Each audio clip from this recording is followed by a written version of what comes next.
Bismillahirrahmanirrahim. Assalamualaikum warahmatullahi wabarakatuh.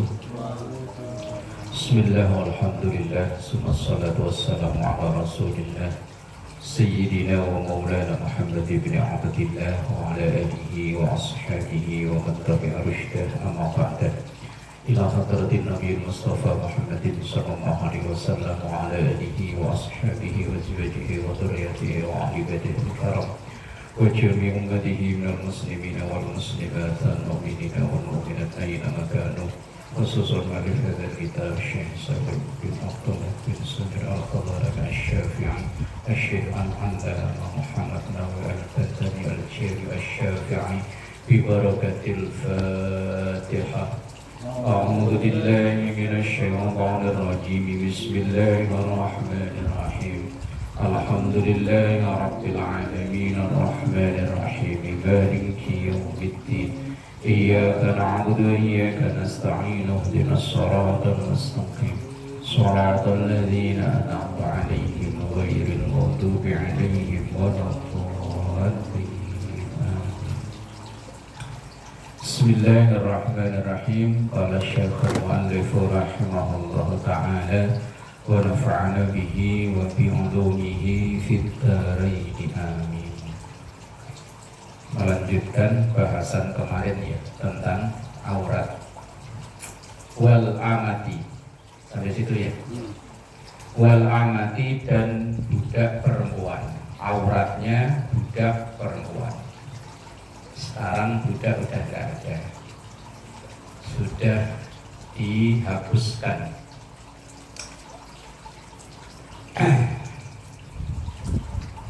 Budak itu beda dengan pembantu. Kalau pembantu kan masih digaji, ada ikatan kontrak kerja. Tapi kalau budak itu manusia tapi tidak distatuskan kayak manusia, bisa dijual belikan. Asal udah bosan jual. Itu budak. Wal amati dan budak perempuan bil jari dengan dibaca jar, dibaca kasrah amati belakangnya maksudnya. Maktufun karena disesuaikan ala rojuli dengan lafaz rojuli yang di dalam kurung itu. Al auratu arba'atun auratur rojuli wal amati. Nah, maksudnya begitu. Auratnya budak perempuan ai wa auratuha, artinya auratnya budak perempuan. Walau khunsa, walaupun perempuannya itu enggak murni perempuan. Iya, waduh, bencong, apa mana? Apa? Laura, lanang ora, wedon ora. Laura ada aja. Hunsa itu begitu. Tapi hunsa itu dimaknai orang yang berkelamin ganda. Kalau bencong itu kan enggak ya. Aslinya laki ya rata-rata ya. Biar cakep kayak apa ya laki. Ininya tetap nggak bisa hilang ya. Kalau orang Jawa kalau menjing, capun ya. Biar dioperasi kayak apa ya tetap aja ada.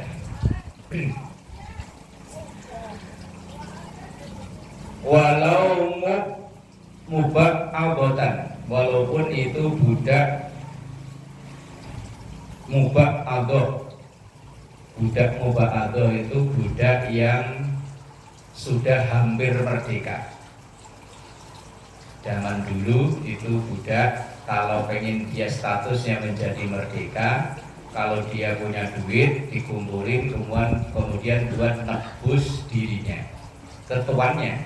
Nah, kalau dia sudah hampir merdeka namanya budak mubak adoh. Wa mudabbaroh atau namanya budak mudabbaroh, yaitu budak yang dijanjikan merdeka kalau tuannya mati. Kalau tuannya mati, nggak ada perjanjian. Nanti misalnya tuannya ngomong, nanti kalau saya meninggal udah kamu merdeka. Nah, itu namanya budak mudabbaroh. Wa mukatabah atau budak mukatab, yaitu budak yang baru dijanjikan kemerdekaannya. Wa ummu walad atau budak ummu walad, budak perempuan yang punya anak dari tuannya. Karena budak itu boleh digauli sama tuannya. Ya kalau budaknya perempuan 6 gitu, wah, pas itu istrinya 1 berarti sehari ganti. Pas seminggu kan 7 ya. Iya kan budaknya 6. Gembor. Ya Pak Idris. Tapi wong ya boleh kok. Boleh, statusnya boleh. Cuman sekarang udah nggak ada. Itu namanya budak walad. Fi sholati, di dalam sholatnya, budak perempuan ketika sholat. Ay wa kadza inda rijalil maharimi, begitu juga ketika di hadapan lelaki yang mahram, yang haram menikahinya. Wa fil khalwati, atau di dalam kesendirian. Wa kadza indan nisa'i, dan begitu juga ketika berada di hadapan sama-sama perempuan. Auratnya ma bainas surrati war rukbati, antara pusar dan lutut. Berarti itunya bundal gandul ya. Jangan ngebayangin loh Pak Yos.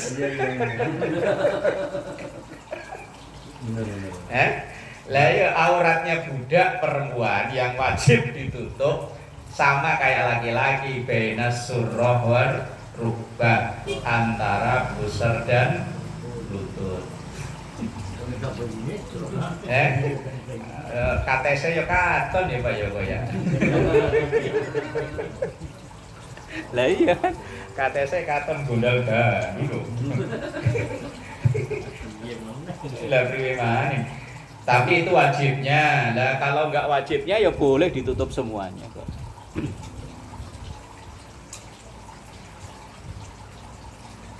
Ai fa auratuha, artinya auratnya itu fi jami'i dzalika, dalam itu semua. Itu semua itu maksudnya di hadapan lelaki mahram, ketika sholat, ketika sendiri, ketika bersama wanita, sesama wanita. Ma baina dzalik, itu antara pusar dan lutut, sama kayak laki-laki. Tapi pusarnya, lututnya itu tidak termasuk aurat. Yang termasuk aurat itu antara pusar dan lutut. Kalau Pak Haji kemarin apa Pak Haji? Pusar dan lutut doang. Pusar apa? Dilakban itu. Yang auratnya itu antara pusar dan lutut, bukan pusar dan lutut Pak Haji. Kalau pusar dan lutut cukup tutup pakai lakban ya. Wah, bahaya kayak orang Papua itu apa namanya? Kotek. Sarungnya. Wa amma auratuha, adapun auratnya indar rijali, di hadapan para lelaki, al ajanib, yang lain, yang tidak ada hubungan mahram. Fajami ubadaniha, maka seluruh tubuhnya kal khurrati, seperti wanita merdeka. Kama sayadkuruhul musannifu, seperti yang akan dijelaskan oleh musannif. Musannif itu pengarang kitab. Titik. Fatalah khoso, maka kesimpulannya annalaha, bahwa sesungguhnya bagi budak perempuan itu aurataini, ada 2 macam aurat, yaitu aurat di dalam sholat dan di luar sholat. Tapi wong budaknya udah gak ada, cukup ini dibaca sebagai ilmu pengetahuan. Wakila, dikatakan innaha, sesungguhnya auratnya perempuan budak perempuan itu bin nisbati kal qurrati, seperti wanita merdeka. Bin nisbati, dinisbatan li ghairil ajanibi, di selain di hadapan lelaki lain, illa ra'saha, kecuali hanya kepalanya. Fatakunu auratuha, maka adalah auratnya ma'addal wajhi wal kaffaini war ra'si, selain wajah, telapak tangan dan kepala. Wakilah dan dikatakan menurut pendapat yang lain, mala yabdu indal mihnati, apa yang tidak terlihat indal mihnati ketika menjalani pekerjaan, ketika lagi bekerja, budak itu. Wakilah kita katakan ar-rubbatu minha dunas surrati. Wa minha wakilah dan menurut pendapat lain ar-rubbatu dengkul minha itu bagian dari aurat dunas surrati bukan user. Wakilah aksuhu dan dikatakan aksuhu sebaliknya. Wakilah dan dikatakan auratnya budak perempuan itu as-sau'atani, dua hal yang buruk, dua hal yang memalukan, yaitu pintu depan dan pintu belakang. Wis cukup pakai segitiga biru kayak di Bali gitu ya. Atasnya juga aurat kok masalahnya ya. Aurat kan cuma bawahnya tok. Wis tutup, yang penting pintu depan, pintu belakang tutup, wis. Itu budak perempuan. Sekarang wanita merdeka malah pengen kayak budak. Ayo, kalau auratnya cuma ditutupi cuma kayak poli pantai gitu ya. Pak Ji. Mata. Lah ya kalau nonton poli pantai kan begitu ya. Itu auratnya budak seperti itulah. Sekarang wanita merdeka malah niru auratnya kayak begitu. Bahaya. Begitu ya. Wabihi kala, dan pendapat ini yaitu yang sau'atani itu tadi, yang dua pintu depan dan belakang. Kala Malik, ini pendapatnya Imam Malik. Titik. Ini pendapatnya auratnya budak. Wa auratul hurrati, dan auratnya wanita merdeka. Nah, wanita yang sekarang ini yang ada kita. Aika milatil hurriyati, yang sempurna merdekanya, artinya tidak ngegantung statusnya. Ya sekarang wanita sekarang ini kan statusnya semuanya merdeka, nggak ada yang jadi budak. Ya kecuali budak-budak yang terselubung lah ya. Kalau lihat berita di TV kan kadang ada pembantu yang diperlakukan kayak budak, disiksa dan macam-macam. Wa misluha, dan yang semisal dengan itu al-khunsa. Khunsa tadi itu loh. Apa tadi Pak Yoko? Laura. Lanang ora, wadon ora. Laura. Fi sholati, di dalam sholatnya, jami'u badaniha, seluruh badannya, masiwal wajhi wal kaffaini, selain wajah dan telapak tangan. Nah, telapak tangan ini auratnya perempuan. Kan kita sering lihat ya, kalau di rest area atau mungkin di masjid-masjid orang mampir, kan dia sholat nggak pakai mukena, hanya pakai baju lengan panjang, hanya pakai segini ya, segini nih. Sering lihat ya? Iya. Yang perempuan sholatnya begini kan? Lah itu memenuhi kriteria ini nih? Belum ya, berarti yang dimaksud telapak tangan ini ya. Kalau ini enggak, berarti ini wajib ditutup. Berarti mukenanya lewat gitu. Kalau sekarang kan mukenanya modelnya kan potongan ya, malah enggak ketutup, malah ketutup semuanya ya. Yang model sekarang loh. Nah, ini ada penjelasan dari Imam Nawawi Banten. Kalau penulis kitab ini kan aslinya kitab Safina. Nah, ini kan penjelasannya kitab Kasyifah. Zahran wa batina, artinya yang disebut telapak tangan itu baik bagian dalam maupun bagian luar. Ilal ku'aini, sampai dengan kok itu kalau orang Jawa dulu ugel-ugelan ini. Ugel-ugelan ini kalau orang sini apa? Pergelangan. Makanya pakai gelang ya di sini ya, namanya pergelangan ya. Jadi auratnya wanita yang boleh terbuka itu wajah dan tangan, telapak tangan baik dalam maupun luar sampai pergelangan. Berarti seandainya sholat pakai begini sudah sah. Nih, pakai begini. Nah, misalnya kita ngajak istri, ngajak anak yang perempuan, kebetulan mampir di, kalau rest area sih sekarang masjidnya bagus-bagus, mungkin kadang di rumah makan, kan tempat sholatnya hanya sederhana ya. Nah, kemudian pas waktu sholat di situ nggak ada mukena. Asal dia memakai baju panjang yang ininya tertutup ya kayak beginilah ya. Ini sudah sah. Seandainya ya udah sholat nggak usah pakai mukena, yang penting ini tertutup. Kemudian bawa, nah biasanya perempuan juga pakai kaos kaki ya. Nah, amannya memang pakai kaos kaki. Kalau pakai mukena itu rawannya ketika sujud. Ketika sujud itu rawan telapak kaki kebuka. Kalau telapak kaki terbuka kok tidak segera ditutup, maka batal sholatnya wanita tersebut. Kalau laki-laki rawannya itu biasanya yang pakai kaos agak strip. Begitu rukuk ini kan brutunya kelihatan. Ya, apa namanya? Brutu kan? Oh, kalau orang kampung Melayu apa itu? Lesung pipi. Lesung pipi.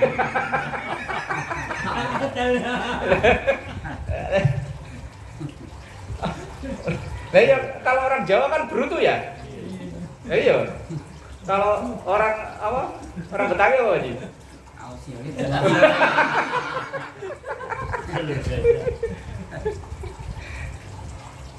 Nah, laki-laki kan yang pakai kaos yang agak ngepres, itu kalau berdiri kan memang ketutup ini. Cuman ketika rukuk dan sujud kan kebuka. Lah kalau itu kebuka tidak segera ditutup, maka ya batal sholatnya. Apalagi udah wetenge lemu, kaosnya nyentrit, untuk kaos tuh harga ada. Kalau dia jadi imam bagaimana? Lah, ya batal sholatnya. Masih mau kata. Lah, makmu melanjutin. Kebanyakan itu jadi imam dia. Oh, bahaya. Setiap hari dia ada area begitu Ustaz. Kalau kita meyakini imamnya itu sholatnya batal, sementara kita tidak bisa mengingatkan imam itu, ya jangan ikut. Kalau kita sudah terlanjur ikut, sudah terlanjur makmuman nih, begitu dia rukuk, Allahu Akbar, lesung pipinya lesung pipinya kelihatan. Saya pernah begitu Ustaz, warna hitam.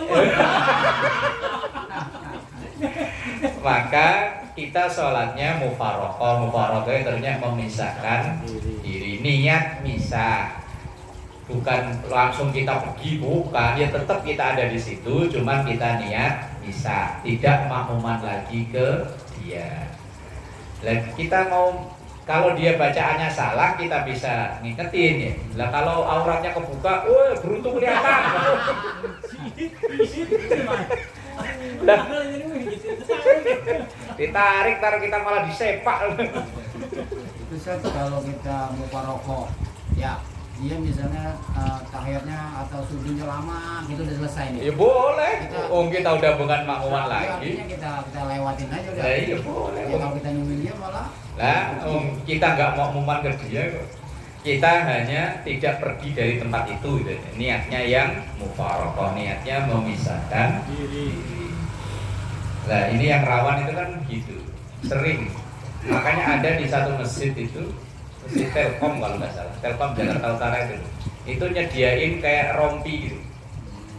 Ya kadang kan mungkin entah karyawan atau mungkin apa konsumen yang lagi ngurus apa gitu, lagi sholat kok kaos yang ngepres, ya disediain. Yang bahayanya sih. Nah, ilal qu'aini fala yajibu satruhuma, maka tidak wajib menutup keduanya, yaitu wajah dan telapak tangan sampai ke pergelangan. Ini kadang kan kita karena belum paham, kadang ketika istri nggak bawa mukena malah nggak sholat, kan bahaya. Ya wis sholat, yang penting bajunya ini nutup sampai sini, kayak begini lah. Ya kecuali kalau bajunya cuma sampai segini ya nggak sah. Tapi kalau bajunya segini, nah, dan yang bawah ya aman, yang pakai kaos kaki. Wadakhala fima siwahuma, dan masuk dari pengecualian dua-duanya itu asy'aru, rambut. Rambut berarti masuk dalam aurat. Nah, tadi kalau Perempuan ketika sholat kok rambutnya ya dirapiin dulu, jangan sampai ada yang kelihatan. Wa kadza batinul qadami, dan begitu juga batinul qadami, telapak kaki. Nah kalau berdiri sih dia nginjek kan ketutup, tapi ketika sujud kebuka. Kok seandainya itu mukenanya kurang panjang, kan otomatis kelihatan. Maka ya tadi kalau mukenanya panjang ya aman, tapi kalau mukenanya ngepres ya, atau mungkin pakai baju biasa ya amannya pakai kaos kaki.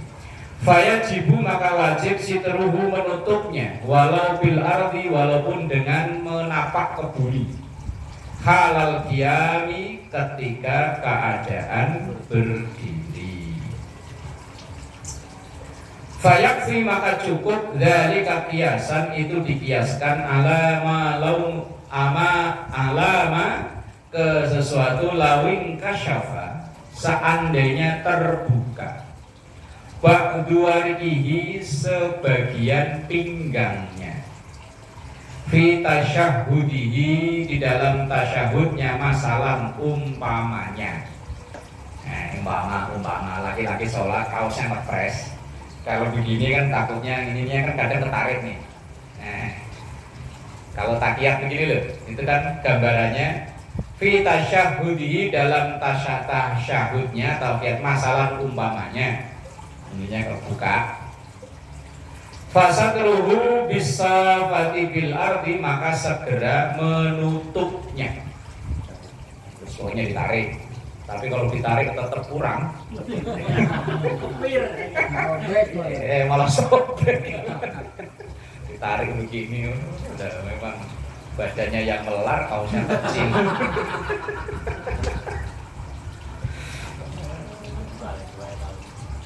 Fa'in dhahara, dan seandainya terlihat min batinil qadami, telapak kakinya, syai'un, sesuatu, inda sujudiha, ketika sujudnya, au dhahari akibiha, atau nampak tumit.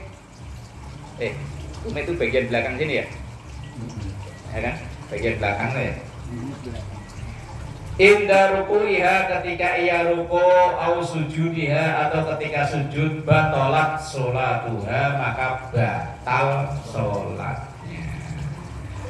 Ketika ruku atau sujud kok tadi itu lesung pipitnya kelihatan bagi laki-laki, kalau bagi perempuan telapak kaki rawannya kan di situ, maka batal sholatnya. Wa ammal wajhu, adapun wajah, wal kafani, dan dua telapak tangan, falaisa, maka keduanya tidak bi auratin, termasuk aurat. Wa innama lam yakuna auratan, dan sesungguhnya kedua-duanya itu bukan aurat. Li'annal hajata, sesungguhnya kebutuhan, tadamu, mengajak atau mengundang atau mengajak, ila ibrazihima, untuk membuka keduanya, wajah dan telapak tangan, karena ini termasuk anggota sujud. Yang wajah kan, kalau kita sujud kan 7 anggota badan menempel ke tempat sujud, wajah, 2 telapak tangan, 2 lutut, dan 2 ujung kaki. Lah wajah dan telapak tangan ini diusahakan nempel langsung ke tempat sujud, atau disebut dengan masjad. Masjad itu tempat sujud. Wa auratul hurrati, dan auratnya wanita merdeka, wal amati, dan budak, indal ajanibi, ketika di hadapan orang lain yang bukan mahram, ai bin nisbati linadrihim ilaihima, dengan dinisbatkan memandangnya ajanib ilaihima, kedua orang tersebut, yaitu hurrah dan amat, jami'ul badani, seluruh badan, hatta, sampai al wajha, wajah, wal kafaini, dan 2 telapak tangan, walau inda amnil fitnati, walaupun aman dari fitnah. Dan ini yang belum bisa kita terapkan, bahwa aurat wanita itu aslinya seluruh tubuh. Nah kita kalau ada orang yang wanita yang auratnya ditutup semuanya, malah kita ledek ya. Wah ininya teroris ya. Padahal aslinya aurat itu ya itu. Cuma kalau penjelasan dari Profesor Quraisyah nggak seperti itu.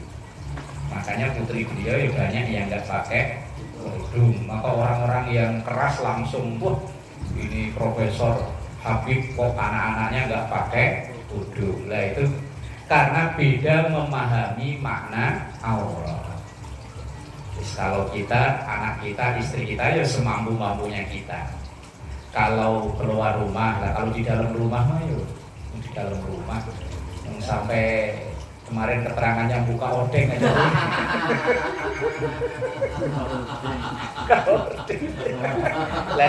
Lah yang kemarin tuh boleh kok. Tapi kalau keluar rumah ya diusahakan semaksimal mungkin menutup, apalagi istri, anak perempuan itu kan tanggung jawab kita sebagai suami, sebagai ayah. Kalau dulu ada omongan orang Jawa dulu kan swarga nunut, neraka katut. Istri itu sebagaimana lakinya, penanggung jawab laki-laki.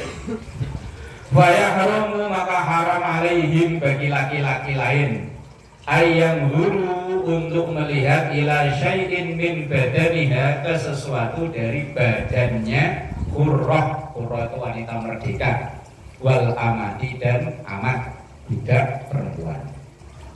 Ini Imam Nawawi saking galaknya sampai walau kula mati hufrin, walaupun semisal potongan kuku munfasilatin yang terpisah min huma, kuku yang udah dipotong udah lepas. Ini saking ngati-ngatinya, bukan kok ini kok hati-hati. Apalagi ketika berfatwa ini kan di Jazirah Arab, konon laki-laki Arab itu kan syahwatnya lebih daripada laki-laki di lain non Arab. Ya, konon katanya ngelihat apa? Ini apa namanya ini? Betis yang belakang loh. Bisa nafsu lah. Kalau kita mah kalau cuma betis doang mah enggak ya. Lah ya. Ya ora yo. Lah kayak kebangetan temen ngelihat betis aja.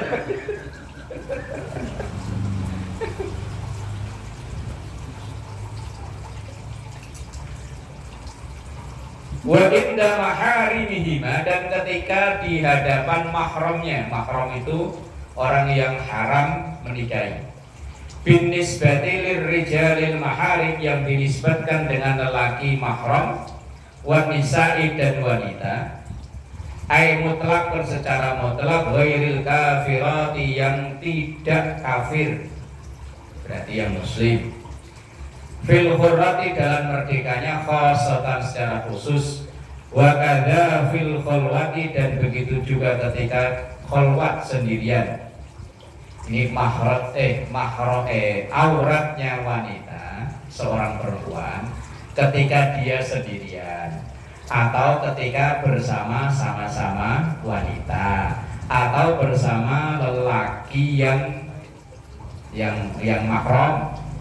Mahram itu yang haram nikahi, kayak kakaknya, adiknya, bapaknya, dan seterusnya. Auratnya yang wajib ditutup cuma ma bainas surrati warrukbati, antara pusar dan lutut. Jadi perempuan kalau di rumah,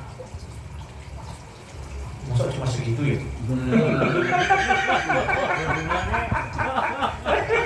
Enggak, ini maksudnya yang wajib ditutup itu walaupun dia bersama dengan sesama wanita. Yang lain yo ikuti hukum kepantasan aja.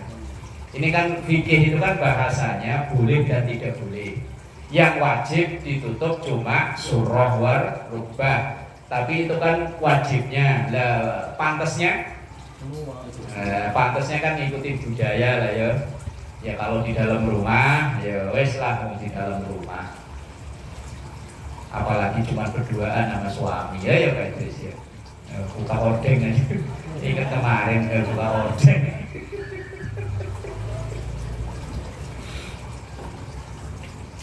Apa bin nisbati lin nisa'il kafirat, ya adapun kalau dinisbatkan dengan wanita yang kafir, wanita yang non muslim, fil hurrati dalam kemerdekaannya, fima ada ma yabdu indal mihnati, selain apa yang terlihat ketika ia menjalankan tugas.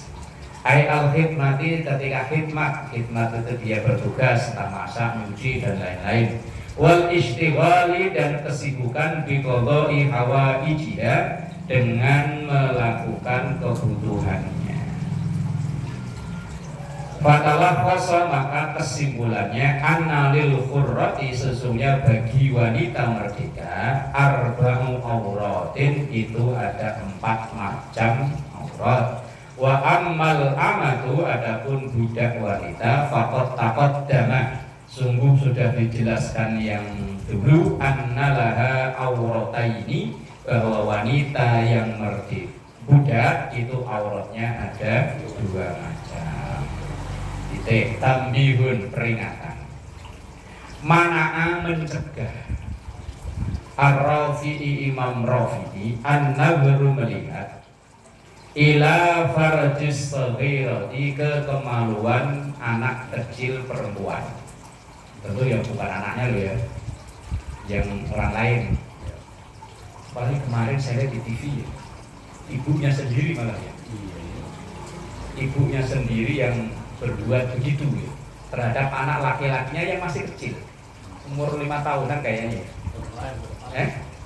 Di Tangerang mau di mana nih? Ya Allah, emaknya kalau ya tegel, anaknya masih umur segitu lah. 4 tahun 5 tahun kan seumuran anak saya itu ya. Ini Imam Rafi'i tapi kalau melihat di berita TV kadang ya pelecehan seksual, kadang korbannya ya anak balita malah ya. Makanya Imam Rafi'i sampai mengatakan melarang melihat kemaluan anak perempuan. Waqata'a, dan menetapkan Al-Qadhi Husain, Imam Qadhi Husain, bijawazin nadri, membolehkan melihat ila farjis saghirati, ke kemaluan anak perempuan yang kecil, allati la tushtaha, yang anak kecil itu belum bisa menyebabkan syahwat. Tapi kalau orang nggak normal ya malah yang kasus apa pedofil apa gitu, ya malah nafsunya ketika ada anak kecil. Makanya hukum Islam itu sudah mencegah jauh-jauh hari menurut Imam Ar-Rafi'i tadi. Tapi Imam Qadhi Husain membolehkan asal tidak timbul syahwat. Wa qata'a Al-Marwazi, dan menetapkan Al-Marwazi, Imam Marwazi, bil jawazi, kebolehan fis saghiri, di dalam anak kecil laki-laki. Berarti yang perempuan jangan melihat yang orang lain, kecuali ada kebutuhan tertentu kayak dokter, ini kan urusan lain itu kan. Khasatan, secara khusus. Wa ibahatu dzalika, dan kebolehannya itu tabqa, tetap ada ila bulughi sinnit tamyizi, sampai nanti anak itu masuk usia tamyiz. Kalau usia tamyiz malah udah jelas-jelas gak boleh. Tamyiz itu mungkin ya antara 6-7 tahun. Ya, 7 tahun, karena balik kan tercepat wanita kalau balik kan usia 9 tahun dalam catatan fikih. Wa masiruhu, dan itu tetap berlaku bihaitsu yumkinuhu, sampai memungkinkan sitra auratihi aninnas, tertutupnya aurat. Artinya sampai nanti anak itu bisa menutup auratnya sendiri. Bismillahirrahmanirrahim. Far'un, cabang. Tajibu, wajib as-salatu, sholat. Alaman kepada seseorang ittasofa yang tersifati bihadi sifati sitti dengan ini sifat yang 6. Artinya sholat itu wajib kalau terpenuhi 6 hal ini. Kalau 6 ini tidak terpenuhi maka sholat itu tidak wajib. Ahaduha yang pertama Islamun Islam. Jadi orang yang bukan Islam juga nggak wajib sholat. Nah kalau acting mah banyak gitu. Ya kadang pemain-pemain sinetron, main film, actingnya sholat, ternyata bukan orang Islam. Walau fima madha, walaupun Islamnya udah kelewat kamurtadin seperti orang murtad. Ini bedanya. Kalau orang kafir asli ketika dia Islam maka ibadah yang ditinggal kemutihan, nggak ada kewajiban untuk mengqadha. Tapi kalau orang murtad wajib mengqadha. Beratnya kan di situ ya. Umpama dari kecil dia Islam, umur 25 murtad, ketemu jodoh misalnya ya. Umur 50 cerai, balik Islam lagi. Selama 25 tahun Pulang kita dong. kodok semua. Mati nih kasih Kepor dah. Iya puasa 30 kali 25. Berapa Pak Yos? Banyak ya? Nah iya, itu puasanya. Belum sholatnya. Wah, abot orang murtad. Makanya orang murtad itu resikonya lebih berat daripada orang kafir. Kalau orang kafir memang dia kafir ketika masuk Islam kemudian yang hablum minallah kemudian kalau hablum minannas ya enggak, utang tetap bayar. Lah kok enak men begitu dia masuk Islam utang lunas. Apalagi ngambil BTN ya Pak ya. Ora iso. Kalau hablum minallah selesai urusannya. Hasilnya ibadah-ibadah yang dia tinggal enggak perlu diganti. Lah itu fala yajibu maka tidak wajib alal kafiril asli bagi orang kafir asli. Berarti yang kafir KW. Berarti kan kalau ada yang asli berarti kan ada yang KW. Lah yang kafir KW itu yang murtad itu tadi.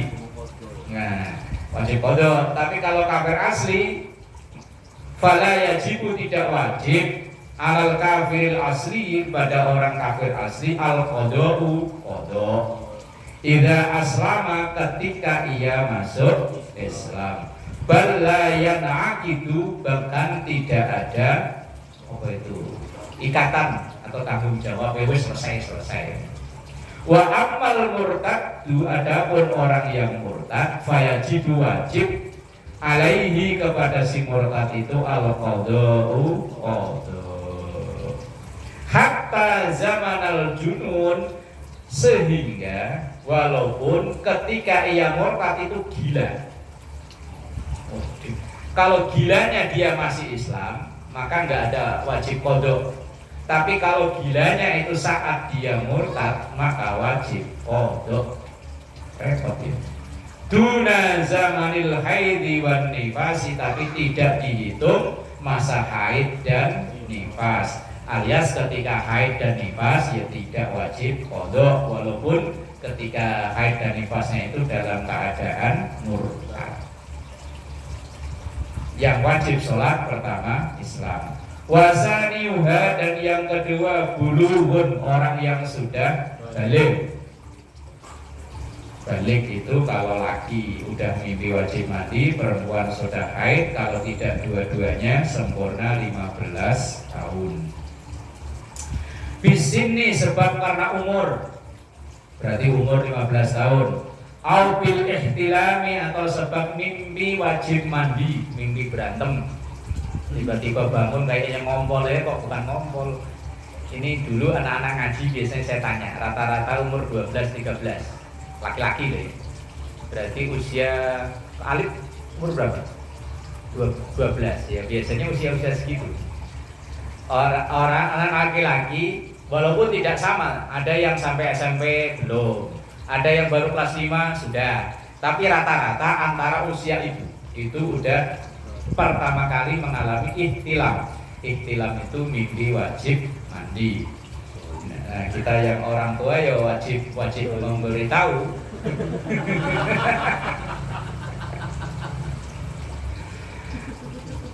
Au bil haidi atau baliknya itu sebab haid. Kalau catatan fikih haid tercepat itu usia 9 tahun. Fala yajibu maka tidak wajib al-qada'u qada' ala sobiyi bagi anak kecil itu ba'dal bulughi setelah memasuki balik. Nah anak kita yang kita suruh sholat di dalam rangka latihan, belum kewajibannya nanti kalau sudah balik. Lakin akan tetapi yundabu disunnahkan lahu bagi anak tersebut idza balagha ketika sudah balik qada'un qada', boleh qada' tapi wajibnya tidak. Seandainya dia mau qada' boleh seandainya. Alam qada'u ma fatahu zamanat tamyizi ilal bulughi, mengqada' sholat yang ia tinggal saat masih di usia tamyiz, usia 7 tahun, 8 tahun. Itu kalau mau qada hukumnya sunnah tapi tidak wajib. Seandainya enggak qada ya ora apa-apa. Duna ma qablahu, bukan di masa sebelumnya. Masa sebelumnya berarti sebelum tamyiz. Fa innahu, maka sesungguhnya itu malah yahrumu haram, malah haram kalau qada, maka wajibnya tidak qada.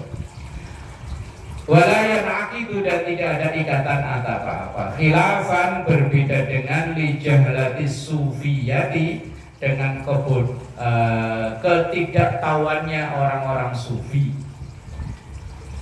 Karena banyak orang yang ibadahnya tekun tapi ilmunya kurang. Dia menganggap kalau anak kecil sudah dewasa nanti sholatnya yang tertinggal wajib di qada, padahal tidak wajib. Kalaupun mau qada hanya hukumnya sunnah, itu pun yang ketika usia tamyiz, bukan usia anak-anak. Anak-anak maksudnya yang sebelum tamyiz itu. Qalahu Abdul Karim, berkata seperti itu Imam Abdul Karim. Wasalisuha, dan yang ketiga aklun, akalnya waras. Orang yang akalnya gejlek, diajak ngomong nyambungnya susah. Dari mana mas? Anak saya ada 3. Padahal dia bukan budek, cuman ngomongnya gak nyambung. Yo wes nggak wajib sholat.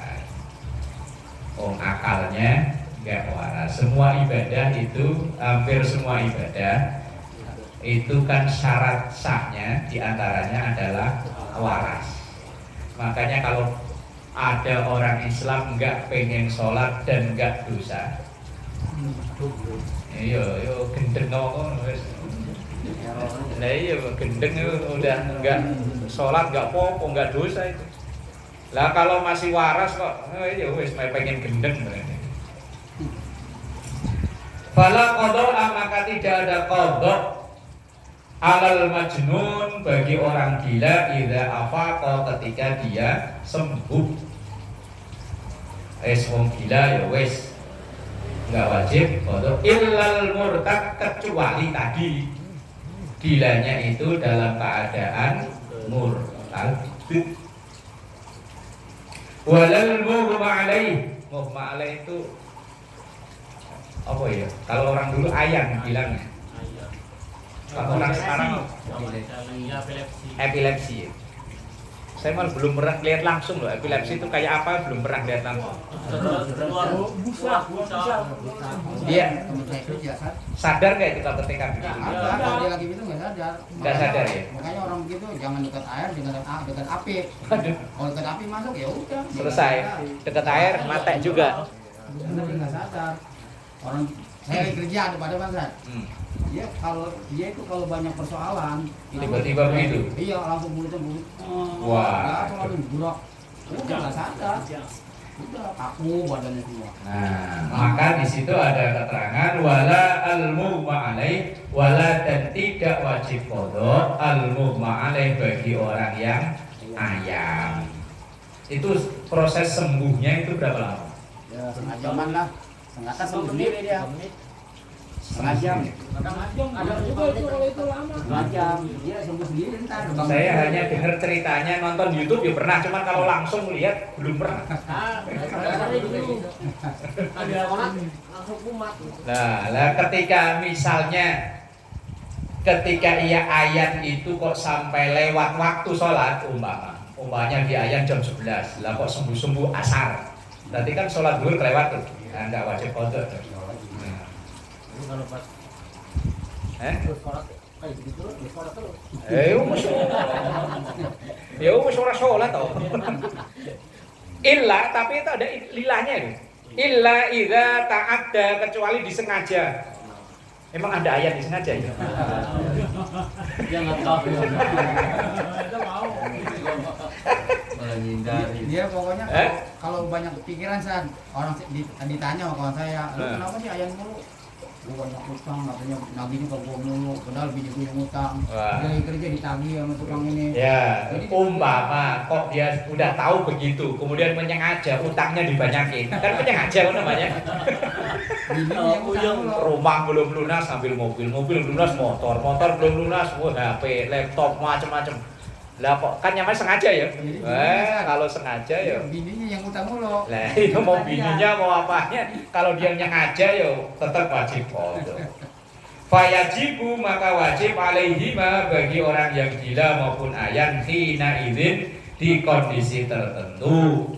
Maksudnya kondisi tertentu itu ya kalau enggak disengaja, entah karena persoalan yang bukan kesengajaan kok dia gila, dia ayan, maka sholatnya enggak wajib diqadha. Nah, kalau dia sengaja memperbanyak masalah,